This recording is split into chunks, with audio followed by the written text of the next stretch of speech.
Hello friends, नीलू history classes में आप सबों का स्वागत है। तो फ्रेंड्स, आज की इस वीडियो में हम लोग देखेंगे क्रिया विशेषण। तो फ्रेंड्स, चलिए हम लोग शुरू करते हैं। क्रिया विशेषण पहला है परिभाषा। हम लोग देखेंगे जौन अव्यय यानी विकारी शब्द से क्रिया कर विशेषता कर पता चलेला उके क्रिया विशेषण कहल जाएला। मतलब जिस विकारी शब्द से क्रिया के विशेषता का पता चलता है उसे क्रिया विशेषण कहा जाता है। उदाहरण है जहाँ तहाँ कहाँ जहाँ धीरे धीरे रसे रसे। क्रिया विशेषण के भेद। क्रिया विशेषण के 3 भेद होते हैं। पहला प्रयोग कर मुताबिक, प्रयोग के आधार पर। दूसरा है रूप कर मुताबिक यानी रूप के आधार पर। तीसरा है अर्थ कर मुताबिक यानी अर्थ कर आधार पर। पहला है प्रयोग कर मुताबिक मतलब प्रयोग के आधार पर।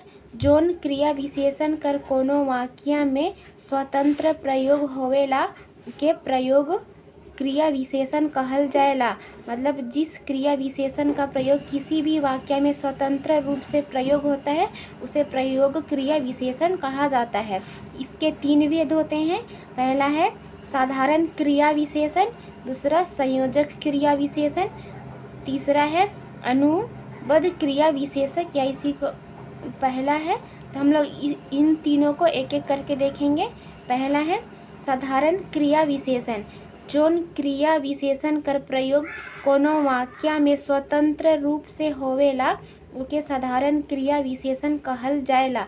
मतलब जिस क्रिया विशेषण का प्रयोग किसी वाक्य में स्वतंत्र रूप से होता है उसे साधारण क्रिया विशेषण कहा जाता है।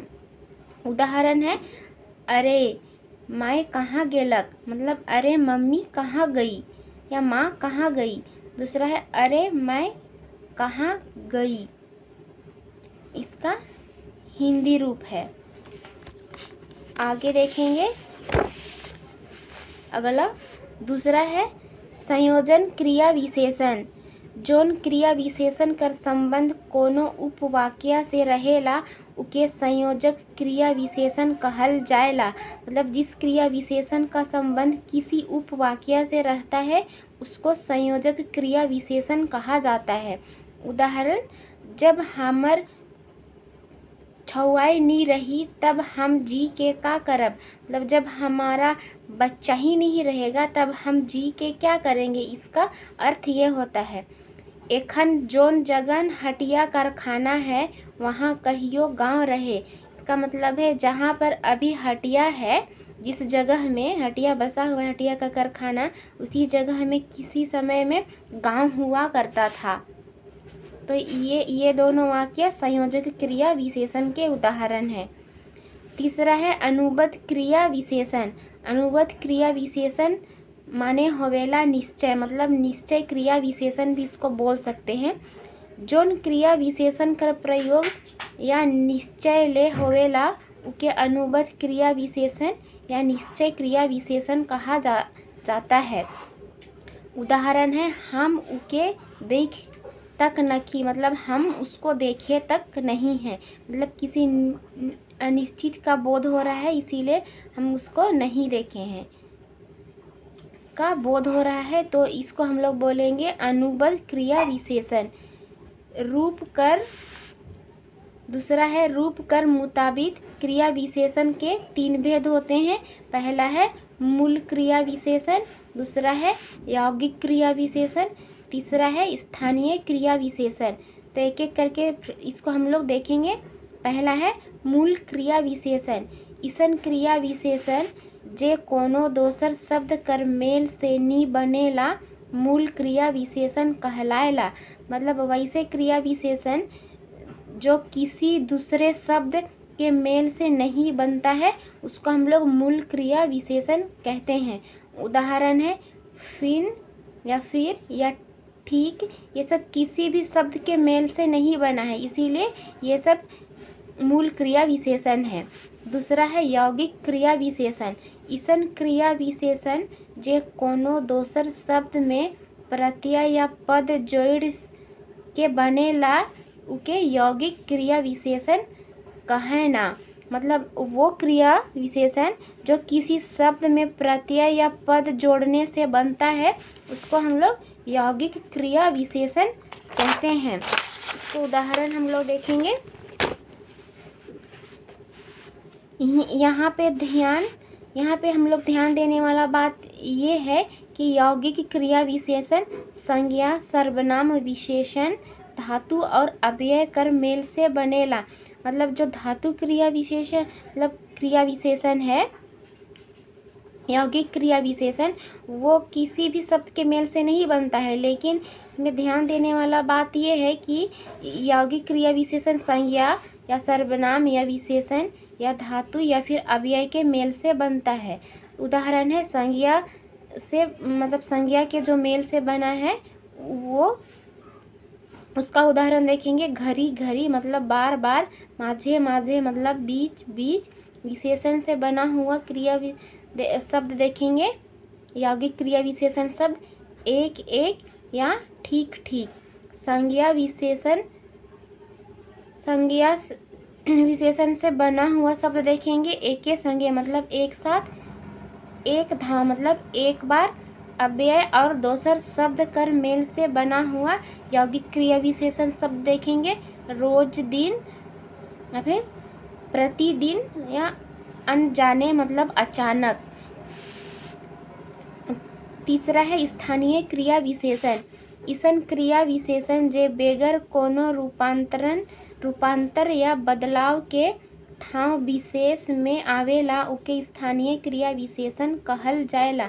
इसका कहने का मतलब ये है कि वैसा क्रिया विशेषण जो किसी भी रूपांतर या उसके बदलने से, किसी भी जगह या विशेष जगह या स्थान विशेष के बदलने से उसमें बनता है या होता है, उसी को हम लोग बोलते हैं स्थानीय क्रिया विशेषण।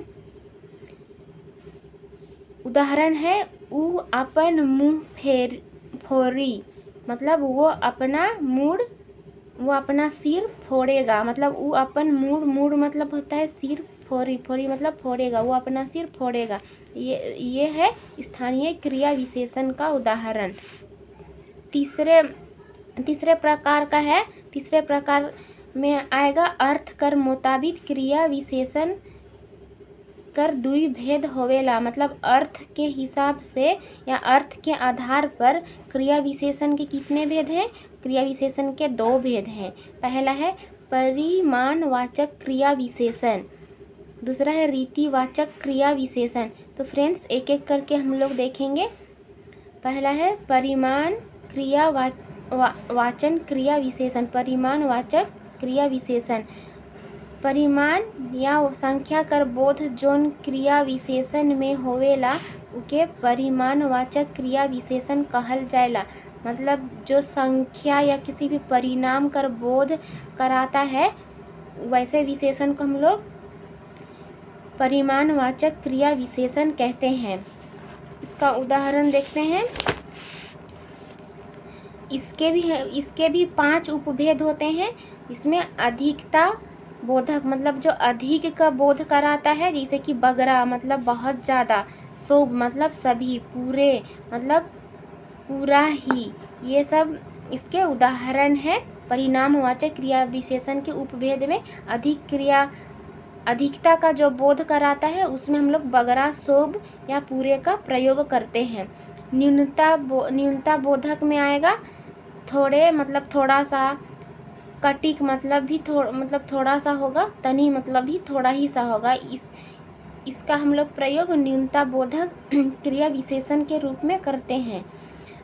पर्याप्तिवाचक क्रिया विशेषण में होगा, परिणामवाचक क्रिया विशेषण में बस मतलब इतना ही, थोड़ा मतलब बस, फिर बराबर मतलब बराबर, ठीक मतलब तो समझते हैं आप लोग, ठीक।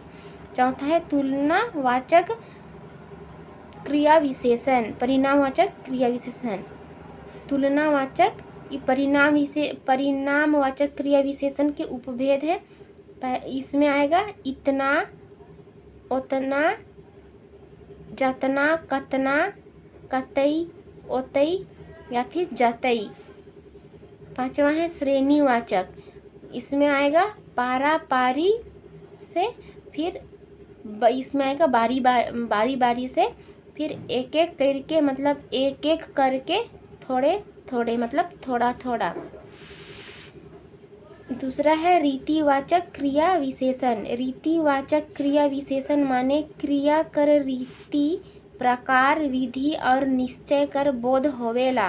मतलब जिस रीतिवाचक क्रिया विशेषण से क्रिया के रीति प्रकार विधि और उसके निश्चितता का जो बोध होता है उसी को हम लोग रीतिवाचक क्रिया विशेषण कहते हैं। उदाहरण है जैसन मतलब जैसन, फिर तैसन, फिर होगा वैसन। ई लखे से लखे ऊ लखे, जैसे तैसे ऐसे, ये सब रीतिवाचक क्रिया विशेषण के उदाहरण हैं। तो फ्रेंड्स, हमको आशा है कि आप लोगों को सारी बातें समझ में आ गई होंगी। तो फ्रेंड्स, अगर वीडियो अच्छा लगा तो मेरे चैनल को सब्सक्राइब करिए और वीडियो को लाइक करिए और शेयर करिए।